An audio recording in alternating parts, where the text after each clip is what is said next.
சாயாவரம் நாவல் அப்படிங்கிறது பார்த்தீங்க அப்படின்னா சா கந்தசாமி அப்படிங்கிறவர் எழுதுனது 1969 இந்த நாவல் வெளிவந்திருக்குது. இவருடைய முதல் நாவல் 25 வயசுல இந்த நாவலை எழுதி வெளியிடுறாரு. இந்த நாவல் பார்த்தீங்கன்னா குறிப்பாக தஞ்சாவூர் மாவட்டத்தில் இருக்கக்கூடிய திட்டக்குடி ஊரில் கிராமத்தில் நடக்கக்கூடிய மனிதனுக்கும் இயற்கைக்குமான போராட்டத்தை சொல்லக்கூடிய ஒரு நாவலாக இருக்குது. இந்த நாவலில் முக்கியமான கதாபாத்திரம்னு பார்த்தா சிதம்பரம். சிதம்பரம் யாருன்னு பார்த்தீங்க அப்படின்னா காவேரியினுடைய பையன். காவேரி பார்த்தீங்க அப்படின்னா தஞ்சாவூரில் பிறக்கிறார், பிறந்து வளர்றார். வளர்ந்ததுக்கப்புறம் அவருக்கு திருமணம் நடக்குது. அந்த திருமணத்தை சிவனாண்டி தேவர் தான் நடத்தி வைக்கிறாரு. திருமணம் ஆனதுக்கப்புறம் சிதம்பரம் பிறக்கிறார். ஒரு 2-3 ஆண்டுகள் ஆகுது. அதுக்கப்புறம் பார்த்தீங்க அப்படின்னா காவேரியினுடைய கணவர் சாமியாரா போயிடுறாரு. இவன் குடும்பத்தில் ஒரு வழக்கு இருக்குது. குடும்பத்தில் இவருடைய தாத்தா, இவருடைய அப்பா, இப்படி எல்லாருமே பார்த்தீங்க அப்படின்னா சாமியாரா போகிற ஒரு வழக்கு இருக்குது. அதே போல காவேரியினுடைய கணவனும் சிதம்பரத்தையும் காவேரியை விட்டுட்டு சின்ன வயசுலேயே சாமியாரா போயிடலாம். அதுக்கப்புறம் அந்த கிராமத்தில் இருக்க முடியாமல் ஒரு வைராக்கியத்தின் காரணமாக காவேரி என்ன பண்ணிடலாம், இலங்கைக்கு போயிடலாம். இலங்கைக்கு போய் தன்னுடைய மகனான சிதம்பரத்தோட தன்னுடைய வாழ்க்கையோட கஷ்டங்களாக அவன் வளர்க்கிறான்.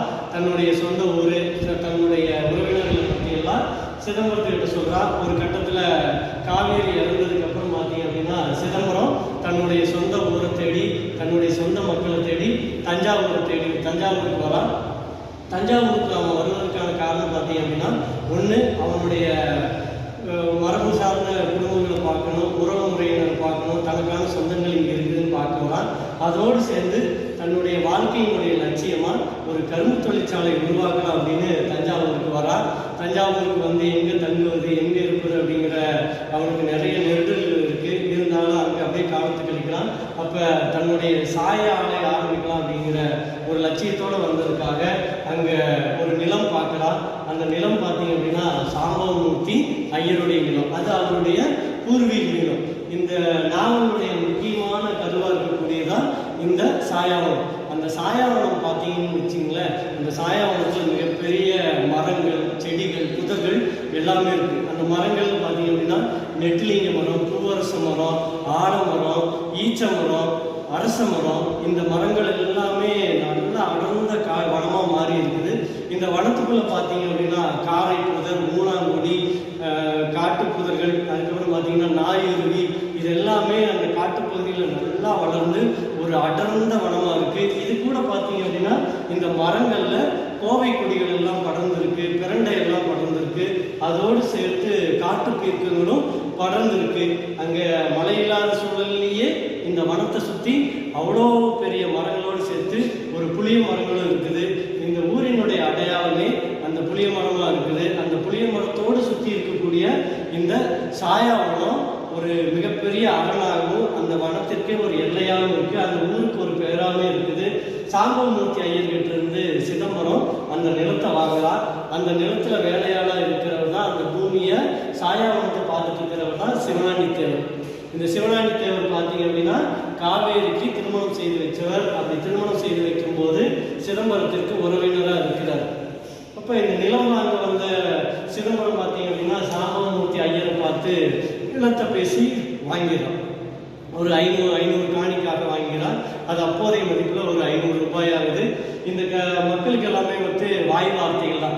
காசெல்லாம் அப்புறம் வாங்கிக்கலாங்க, பத்திரப்பதிவுலாம் அப்புறம் பார்த்து பண்ணி வாங்கிக்கலாம், காசுக்கு இப்போ என்ன அப்படின்னு சாம்பவமூர்த்தி ஐயர் நிலத்தை கொடுத்துட்றாரு சிதம்பரத்துக்கிட்ட. சிதம்பரத்துக்கிட்ட நிலத்தை கொடுத்தது பார்த்தீங்க அப்படின்னா சிவனாண்டி தேவருக்கு பிடிக்கல. ஏன் அப்படின்னா இத்தனை வருஷமாக நம்ம இந்த பூமியை பார்த்துட்டு இருக்கிறோம். அப்படி பார்த்துட்டு இது பார்த்தீங்க அப்படின்னா 3 பேர் தெரியாத ஒருத்தர்கிட்ட சாம்பவமூர்த்தி ஐயர் கொடுத்துட்டாரு, என்கிட்ட சொல்லியிருக்க கூடாதா அப்படின்னு அவர்கிட்ட கோவப்படுறாரு.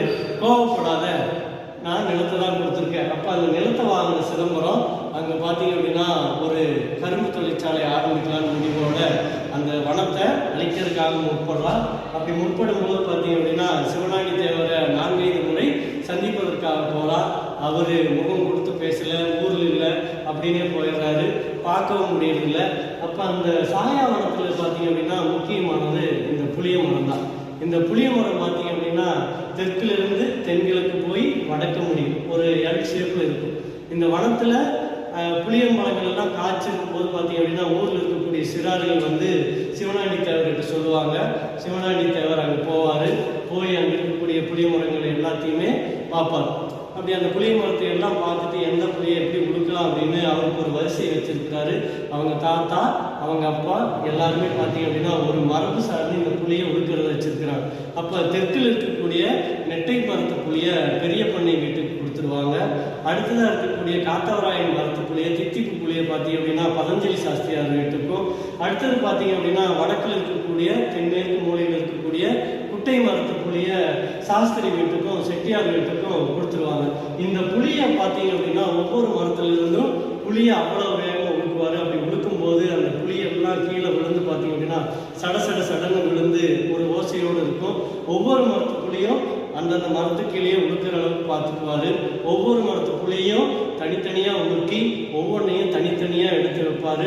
எந்த மரத்து புளியும் எந்த மரத்து புளியோட சேர விடாமல் பார்த்துக்குவார். ஏன் அப்படி பார்த்துக்கிறாரு அப்படின்னா ஒவ்வொரு மரத்து புளியும் தனித்தனி சுவை உடையது. தித்திப்பு சுவை, புளிப்பு சுவை, துவர்ப்பு புளை, இப்படி எல்லாமே இருக்குது. இது ஒன்றோட ஒன்றா கலந்துட்டா இந்த சுவைகள் எல்லாம் மாறிடும். அப்போ சுவைகள் எல்லாம் மாறாமல் அந்த ஊரில் இருக்கக்கூடிய மக்களுக்கு கொண்டு போய் கொடுக்கக்கூடிய ஒரு முறையை தான் சிவனாண்டி தேவர் பண்ணிட்டு இருக்கிறார்.